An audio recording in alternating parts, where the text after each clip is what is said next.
Tu penses être seul chez toi ? Lui aussi pensait ça. Jusqu'au jour où il a compris que ce n'était pas le cas. Et le pire, cette histoire est vraie. On est en 2013, au Japon. Hiroshi, 44 ans, vit seul dans un petit appartement à Fukuoka. Un homme normal, calme, routinier. Il travaille beaucoup, rentre tard, mange vite et se couche aussitôt.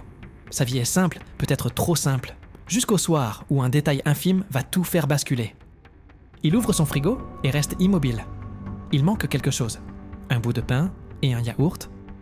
Le lendemain, une canette a disparu. Puis un sachet de nouilles. Puis une boisson qu'il était sûr d'avoir laissée pleine. Il se dit qu'il a tout mangé, mais qu'il a simplement oublié. Mais plus les jours passent, et plus les disparitions s'enchaînent. Et toi, à quel moment tu commencerais à flipper ? Hiroshi, lui, commence à douter de sa mémoire. Chaque matin, un nouvel objet n'est plus à sa place.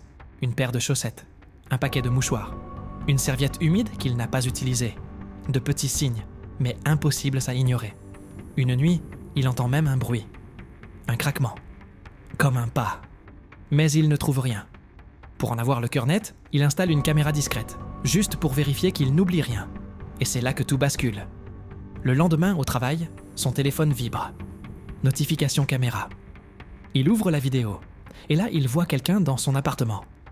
Une silhouette se glisse hors d'un coin, qu'il ne voit jamais. Hiroshi fixe l'écran sans respirer. Cette ombre marche, fouille, mange, comme si c'était chez elle. Et toi, qu'est-ce que tu aurais fait ? Perso, je me serais chié dessus. Terrifié, Hiroshi appelle la police. Ils se rendent chez lui et inspectent chaque pièce. Jusqu'au moment où l'un des agents ouvre lentement un placard. Derrière les manteaux, ils découvrent une trappe. Ils éclairent. Ils aperçoivent un petit espace vide, coincé entre deux murs. Et dans ce trou étroit, voilà une femme recroquevillée, amaigrie, sale et pieds nus. Elle s'excuse. Elle dit qu'elle ne voulait faire de mal à personne. Elle avoue avoir vécu là 1 an. Tu imagines ça ? Une personne qui vit littéralement dans ton mur pendant 1 an ? La femme est arrêtée pour violation de domicile. Elle explique qu'elle était sans abri, qu'elle s'était glissée dans l'appartement le jour d'un déménagement. Depuis, elle survivait en se cachant, sortant seulement quand Hiroshi dormait ou travaillait. Hiroshi, lui, n'a plus jamais remis les pieds dans cet appartement. Il a déménagé le mois suivant. Et pendant des années, il a avoué avoir vérifié les murs et les placards de tous ses appartements. Une peur qui ne l'a jamais quitté.